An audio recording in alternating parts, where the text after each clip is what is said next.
Good morning students. आज हम history का चैप्टर नंबर 3 भारत में राष्ट्रवाद के बारे में पढ़ेंगे।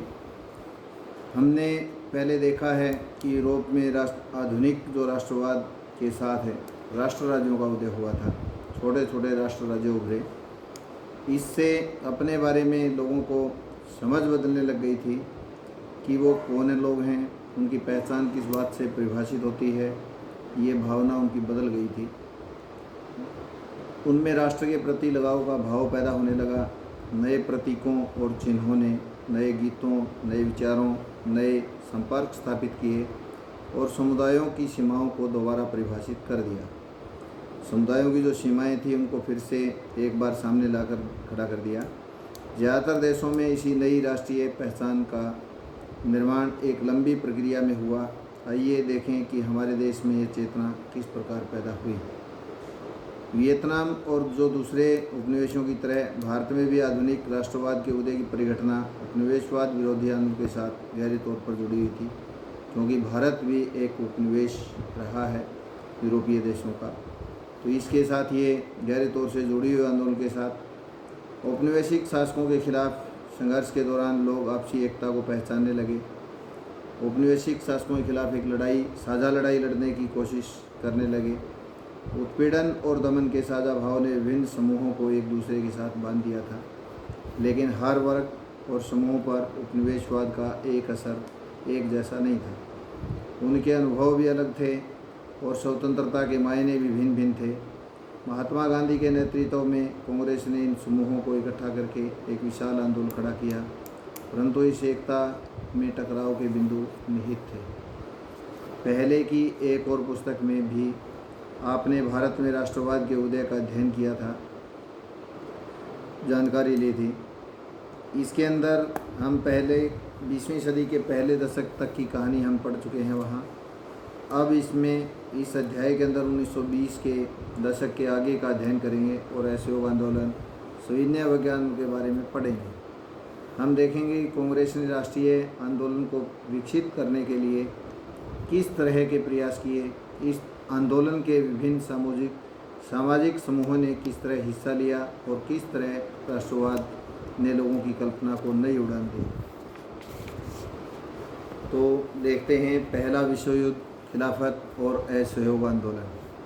1919 के बाद के सालों में हम देखते हैं कि राष्ट्रीय आंदोलन के नए इलाकों तक ये फैल गया था। राष्ट्रीय आंदोलन 1914 से लेकर 1918 तक प्रथम विश्व युद्ध चला और 1919 के बाद ये सारा सिस्टम आगे से आगे फैल गया। उसमें नए सामाजिक समूह शामिल हो गए थे और संघर्ष की नई पत्तियां सामने आ रही थी।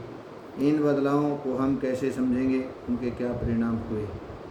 सबसे पहली बात यह है कि विश्व युद्ध ने एक नई आर्थिक और राजनीतिक स्थिति पैदा कर दी थी। इसके कारण रक्षा व्यय में भारी इजाफा हुआ। जो रक्षा मंत्रालय था उसके अंदर बहुत ज़्यादा रक्षा के ऊपर खर्च किया गया। इस खर्चे की भरपाई करने के लिए युद्ध के नाम पर कर्जे लिए गए और करों में वृद्धि की गई। सीमा शुल्क बढ़ा दिए गए और आयकर भी शुरू किया गया, यानी इनकम टैक्स स्टार्ट कर दिया। युद्ध के दौरान कीमतें तेज़ी से बढ़ रही थी। 1913 से 1918 के बीच कीमतें दोगुना हो चुकी थी, जिसके कारण आम लोगों की मुश्किलें बढ़ गई थी। गाँव में सिपाहियों को जबरन भर्ती किया गया था और जिसके कारण ग्रामीण इलाकों में व्यापक गुस्सा भी था। बहुत बड़े स्तर पर लोग नाराज़ थे। 1918 से 19 और 1920 से 21 में देश के बहुत सारे हिस्सों में फसल खराब हो गई थी, जिसके कारण खाद्य पदार्थों का भारी अभाव हो गया था, कमी हो गई थी। उसी समय फ्लू की महामारी फैल गई। फ्लू की एक महामारी फैली। 1921 की जनगणना के मुताबिक दुर्भिक्ष और महामारी के कारण 120 से 130 लाख लोग मारे गए थे। जो जबरन भर्ती प्रक्रिया थी, इस प्रक्रिया में अंग्रेज़ भारत के लोगों को ज़बरदस्ती सेना में भर्ती कर लेते थे। वो जबरन भर्ती प्रक्रिया होती थी। लोगों को उम्मीद थी कि युद्ध ख़त्म होने के बाद उनकी मुसीबतें कम हो जाएंगी, लेकिन ऐसा नहीं हुआ। इसी समय एक नया नेता सामने आया और उसने संघर्ष का एक नया ढंग, नया तरीका पेश किया। सत्याग्रह का विचार। नए नेता कौन थे? महात्मा गांधी।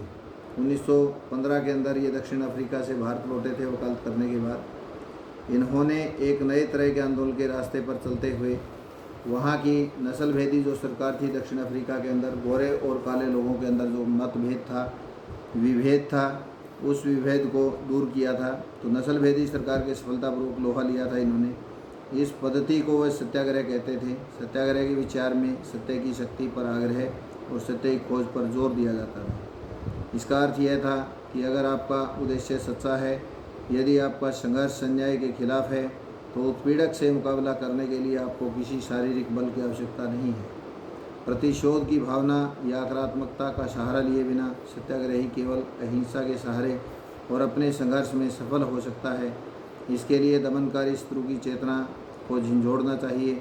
उत्पीड़क शत्रु को ही नहीं बल्कि सभी लोगों को हिंसा के जरिए यानी लड़ाई झगड़े के जरिए सत्य को स्वीकार करने पर विवश करने के बजाय सच्चाई को देखने और सहज भाव से स्वीकार करने के लिए प्रेरित किया जाना चाहिए। इस संघर्ष में अंततः सत्य की ही जीत होती है, अंत में सत्य की जीत होगी। गांधी जी का विश्वास था कि अहिंसा का यह धर्म सभी भारतीयों को एकता के सूत्र में बांध सकता है।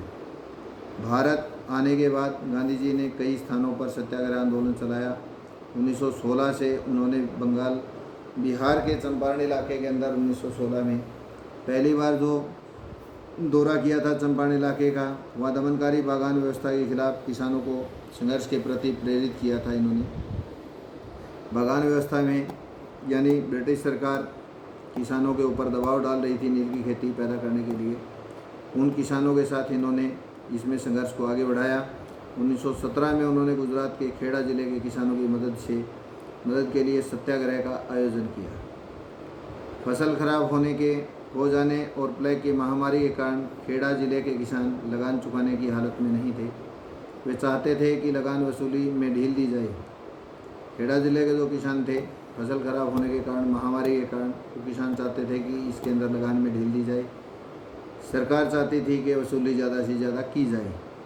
1918 में गांधी जी सूती कपड़ा किसानों के मजदूरों के बीच सत्याग्रह आंदोलन चलाने अहमदाबाद जा पहुँचे। रोल टैक्स एक ऐसा काला कानून था जिसके तहत किसी भी व्यक्ति पर बिना मुकदमा चलाए अनिश्चित समय तक या कम से कम 2 साल के लिए उसको जेल में डाला जा सकता था। इस कामयाबी से उत्साहित गांधी जी ने 1919 में प्रस्तावित रोल टैक्ट 1919 के खिलाफ एक राष्ट्रव्यापी सत्याग्रह आंदोलन चलाने का फैसला लिया था।